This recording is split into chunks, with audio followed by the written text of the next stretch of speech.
Hello,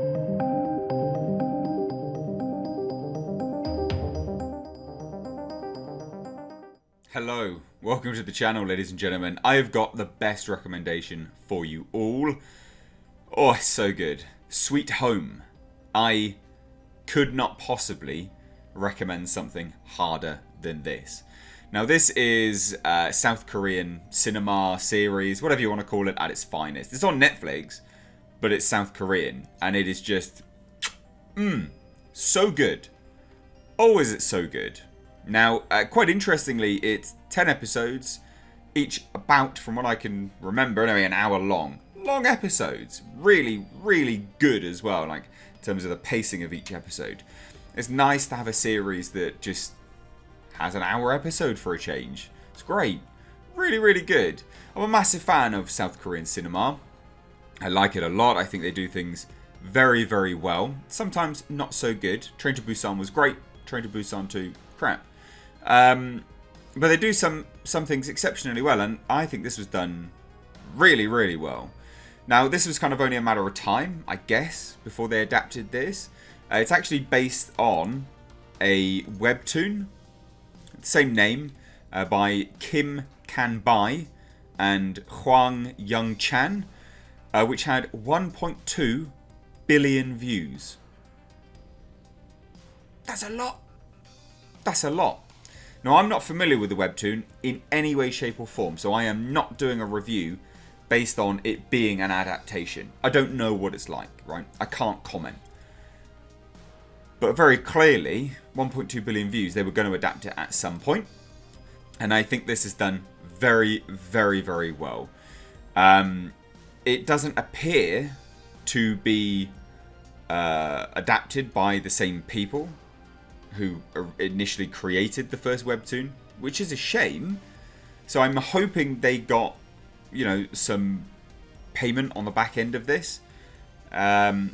It's written by Hong So-ri, Kim Hwang-min, and Park So-young. So, based on that, they probably, the original writers weren't paid and, weren't involved in this in any way. But it's great. I really like this. Now, in terms of what it is, right? The synopsis is, following the death of his family in an accident, loner Cha Hyun-soo moves to a new apartment, and his quiet life is soon disrupted by strange incidents that start occurring in his new building, as people turn into monsters, which take the form of their hidden desires. Hyun-soo and other residents try to survive, right? That's it. Not too much else, really, in terms of a base synopsis. And I don't want to go too much into spoilers here, but I will touch on some themes, and I will try not to spoil it. I don't want to spoil anything.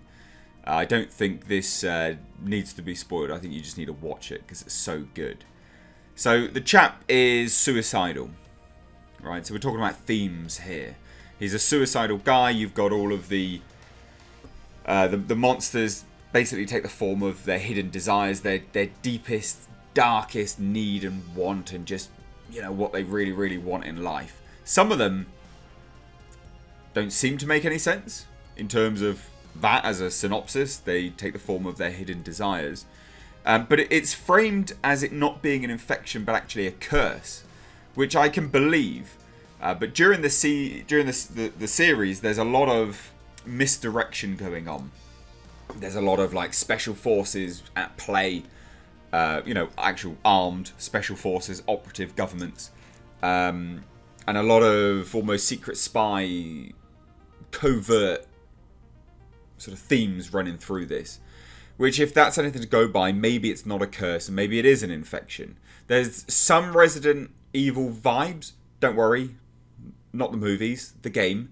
But I would say that, yeah, it's probably a curse, because they do end up kind of talking to themselves, or at least Hyun-soo does, in his mind, and he can see the monster that he's set to become. Now, it materializes itself all through the curse, materializes itself all through intense nosebleeds. The nosebleeds are quite horrific, actually. If you've ever had a nosebleed, we probably all have anyway, and it's been quite a profuse one. It's quite nasty, isn't it? Because they just pour. But imagine that cranked up to 1 billion. That's basically what we see. It's great.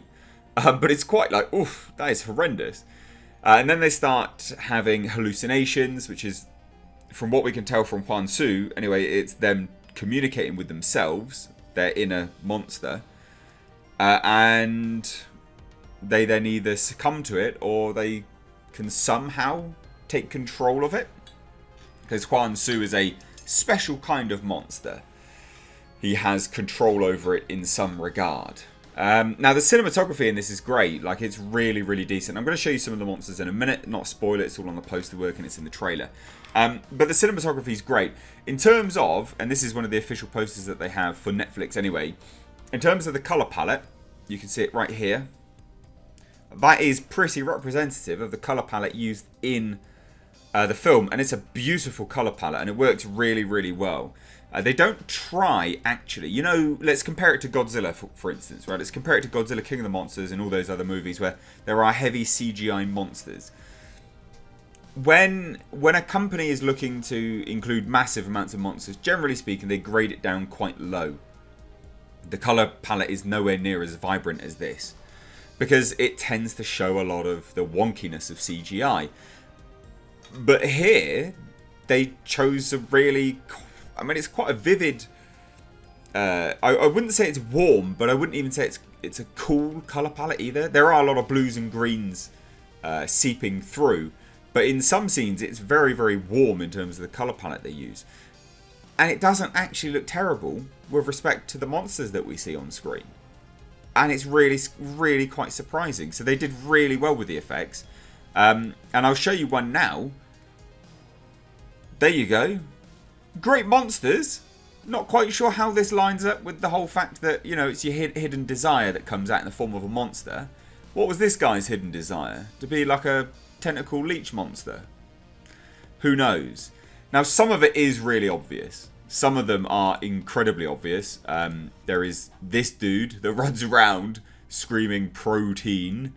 10 guesses to what his hidden desire was, right? Obviously, some of them are really, really obvious. Some aren't actually at all. There's one monster, again, these are no spoilers because I'm not ruining any of the actual step-by-step plot. You can't go into spoilers because it's 10 episodes and they're an hour long. It's really, really long. To delve into spoilers, I'd have to tell you each and every single twist and turn that occurs, and we don't have time for that. But there's one monster which takes the form of basically like a goo that can possess people, right? And I think to myself, well, what was his hidden desire? Was it just to be someone else? Did he just not like himself? You know, there's lots of themes. One monster becomes a giant baby.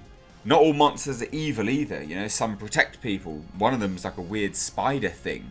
So there's a lot of themes which run through this, which I can't help but, you know, throw out there and think that by and large, a lot of them are mainly to do with humanity. I think on a whole, this whole show, and I don't know what it's like with the webtoon, I can't say, but the whole show itself is exploring humanity, because we're cursed and then our desires become our monsters. But there's lots of sort of dialogue which relate to it being an exploration of humanity. You know, certain humans kill certain people, and then, you know, there's dialogue to the effect of, well, that wasn't a human, that was, you know, that was a monster, that was something else. And I enjoyed that. And then there's also the sort of the juxtaposition between that sort of element, some monsters being actual monsters, but then some of them being, you know, they're, depending on their hidden desire, being better than the humans that are out there just trying to survive. So I really liked that. Now, I could go down the discussion of the action and things like that as the main heavy themes of why I'm promoting this show, and that's really good, and we'll touch on it in a second, but I highly recommend this show just for its themes of exploring humanity more than anything. You know, the main cast, we got Song Kang, who plays Cha Hyun-soo. He's a suicidal high school student who moves into Green Home after his family is killed in a car accident. But during this whole show, and he's one of the nicest people in the whole show, right? We find that, you know, he was violently bullied by the son of the man that his father worked for, and would become depressed. And we sort of see him his sort of fall from this really, really kind-hearted young man being bullied just into a massive state of depression and going to go kill himself, basically. It's tragic. And then we get Lee Jin-wook, who is the guy with the hammer on this poster. He plays basically a mysterious sort of gangster man, but we don't quite know. Some people have theorized that he is Special Forces because of what happened later in the show. I can't do it without going into spoilers, but I doubt it. I just think he's a gangster, and they built up his backstory too much. He burned. His whole family was burned. He was badly burned. All these kind of things.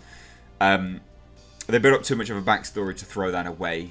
I don't think that is the case. And then again on the poster we get Lee Si-young, who played Seo Yi-kyung, or So, I think Yi-kyung. I'm butchering these names, and I really am sorry. She was a former firefighter whose fiance disappeared 2 days before the wedding, who was involved in all of this business somehow. So there's a lot of sort of misdirection, a lot of stuff going on, a lot of, sort of spy elements, special forces and stuff, but goddamn is it good. Anyway, moving on to the action. I really like the action, actually. And it can be, sometimes action can be super wonky, especially when you're dealing with, giant bloody monsters like this, but I thought it worked. I thought it really, really worked, actually. I had a good time with this. Action was great. Suspense was really, really good. Monsters, great designs. Really, really good designs on the monsters. And again, I liked it because they didn't go for the standard color palette grading. You can tell just from this poster they didn't do that. And that, when they bounced off the CGI, just worked. It was so, so good. Really, really decent. Beautifully made. Music was great as well. They have I think they use 4 core tracks throughout this whole series. And they hit home. Boy, do they hit home. Because you've heard them once before in times of sort of strife and pain and misery. And then you hear them again. You're like, oh, God, I remember that. And oh, God, no, there's more sadness. And then there's the build-up ampy tracks when people are killing things. And you're like, yes, let's go. And it just works. Really good. Really likeable characters in this. But I will say one thing. No one is safe. Boy, do they make that very, very clear. No one is safe. But they also don't seem to kill people for the sake of it. Right? So Game of Thrones, for instance, is a show where people just drop dead all the time, right? If you lived in the Game of Thrones universe, the most awful place to live ever. This universe is incredibly awful to live, but people aren't dropping dead left, right and centre without purpose. And people aren't saved without purpose. There's no plot armour. People do die. But their deaths serve as character motivation, which are fed along further down in the episodes. And it works very well. So I will say this, don't worry, there's no plot armor or anything like that on any of these characters. It's very, very well made. So I can highly recommend it. Highly recommend it. Highly, highly, highly. Now, it's in the title. I'm gonna try and bash out an ending explained for this. So this will go into full spoilers briefly, just for the end, and you're only going to stay here if you've watched it, obviously. So here's your spoiler warning for the ending explained. Stay tuned, hold on, wait. We'll get into spoilers now. So obviously, throughout the whole episode, or throughout the whole series, Grandpa, the old actor, from what I could tell, had heard that there was underground tunnels for this building, greenhouse, and he found it. But in doing so, he died as well, which was really touching as well. And there's even the dialogue, you can now rest in peace sort of thing, because he wanted to find it, he found it, he kept digging. And it might even be that that's what led to his death, right? Because he was straining himself too hard. Because there was some dialogue earlier in the season where if you keep doing that, you're going to overstrain yourself, basically. So they all go down just in time when the special forces turn up and the snow starts coming down. Now, I think what's so interesting about this final episode and the ending of this whole thing is we finally see the type of monster that Hwang Soo is. And I think this goes... We don't see it fully, but it goes hand in hand with the sort of desire, right? So we see on his arm, obviously, all the cut marks from where he had self-harmed. And his monster comes from there. That's how his monster materializes. And it materializes in the form of a monstrous wing. That's what it looked like to me. It looked like a monstrous wing, all feathered up. And I think that really speaks volumes to sort of the sort of rebirth of a character. You know, he was trying to kill himself for he was trying to kill himself, but in doing so and sort of not killing himself, but surviving with this monsterization, as they call it in the show, he has become better. He's reborn. He's reborn, isn't he? And I think ultimately his main desire is to live. Right? That's what we find out. He says it's to live. So to live would be for him to be reborn, because he was going to kill himself. And I think that's the strongest narrative of explaining what kind of monster he was. Because I think ultimately, we will see him fully fledged at one point, maybe, hopefully. And I think he will almost be an angelic sort of looking monster to a certain degree. But if his main desire is to live, and it spawns out of his self-harm cuts, then I would say it is quite strongly that reborn element. Now, there's this mysterious suitcase that we see. We see Seo Yi-kyung. She is revealed to have maybe been Special Forces the whole time, but I don't think so. I think realistically, by the end of the episode, the season, she has just enlisted again because she's trying to find her fiancé.